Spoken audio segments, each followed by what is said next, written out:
Hi everyone, आप सभी का हार्दिक स्वागत है एक बार फिर से एक नए वीडियो में। बच्चों, अगर तुम क्लास सेवेंथ में हो और 2025-26 में अर्धवार्षिक परीक्षा देने वाले हो, तो तुम्हारे लिए हम लेके आए हैं विषय हिंदी का प्रश्न पत्र। तुम्हारे परीक्षा में हूबहू इसी तरह के प्रश्न पूछे जाएंगे।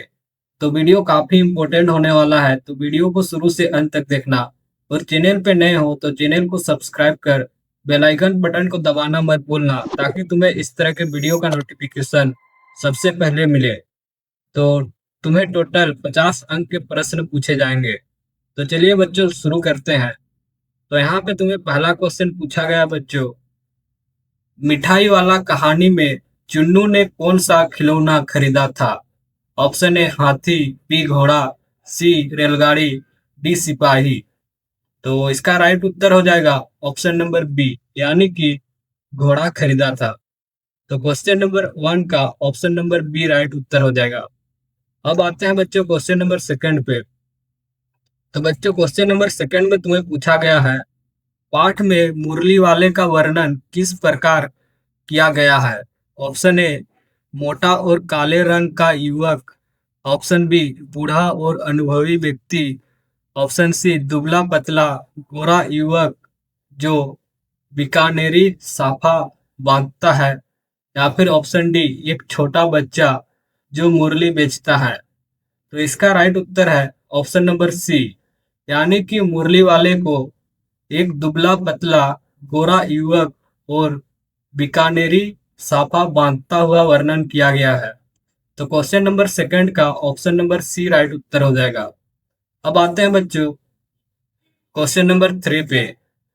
तो क्वेश्चन नंबर थ्री में यहाँ पे पूछा गया है बच्चों, गिल्लू पाठ के अनुसार पितर पक्ष में हमारे पुरखे किस रूप में अवतरित होते हैं?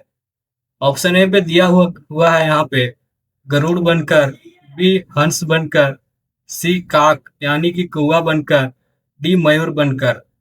तो इसका राइट उत्तर हो जाएगा ऑप्शन नंबर सी, यानी कि काक यानी कि कौवा बनकर।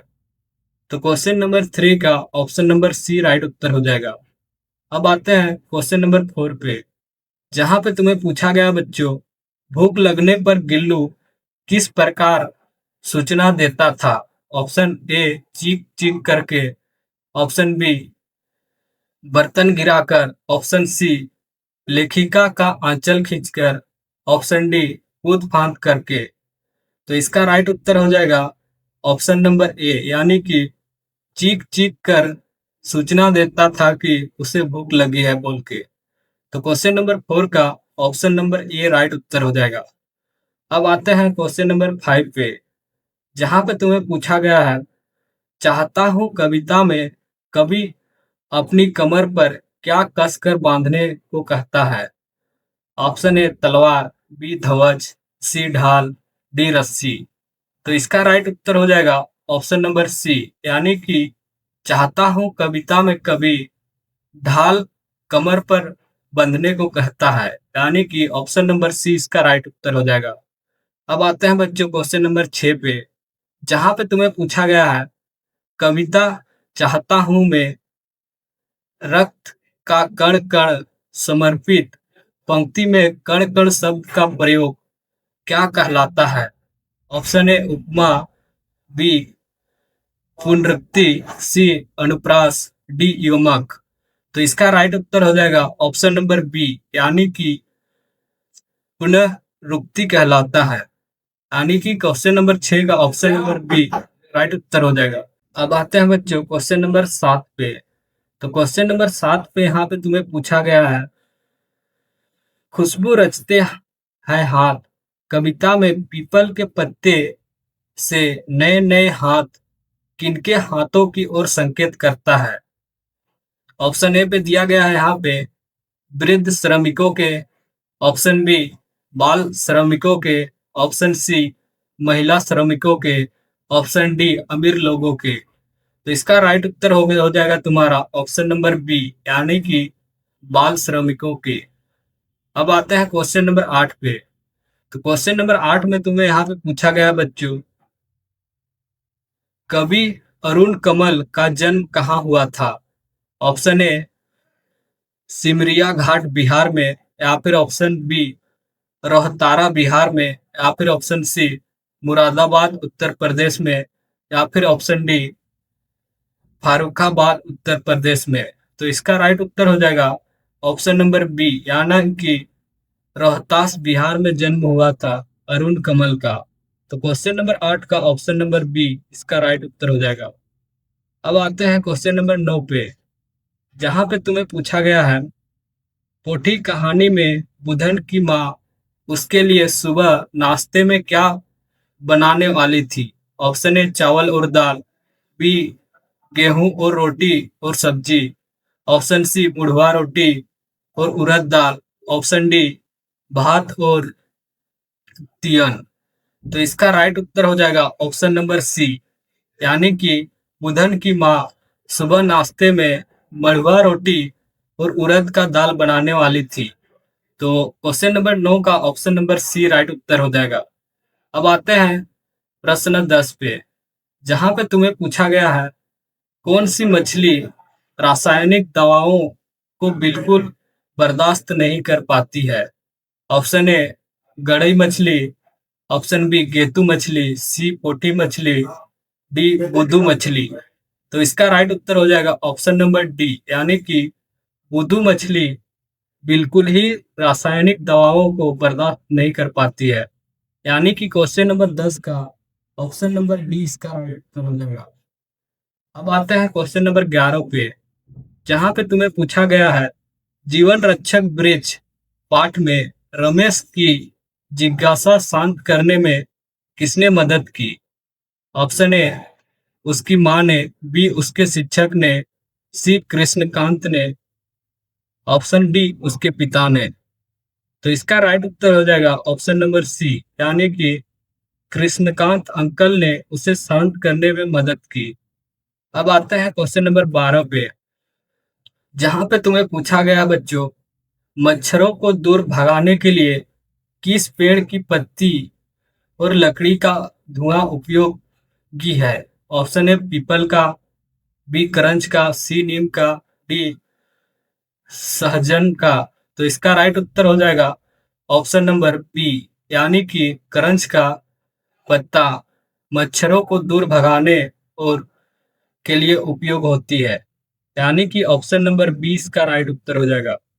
अब आते हैं बच्चों क्वेश्चन नंबर 13 पे, यहाँ पे तुम्हें पूछा गया है कलम या की तलवार कविता के अनुसार अंत कक्ष में बैठकर क्या रचे जाते हैं। ऑप्शन ए षड्यंत्र, बी युद्ध की नीतियां, सी ऊंचे मीठे गान, डी तलवारें। तो इसका राइट उत्तर हो जाएगा ऑप्शन नंबर सी, यानी कि ऊंचे मीठे गान। अब आते हैं क्वेश्चन नंबर 14 पे, जहां पे तुम्हें पूछा गया है कविता में प्रयुक्त शब्द हलाहल का क्या अर्थ है।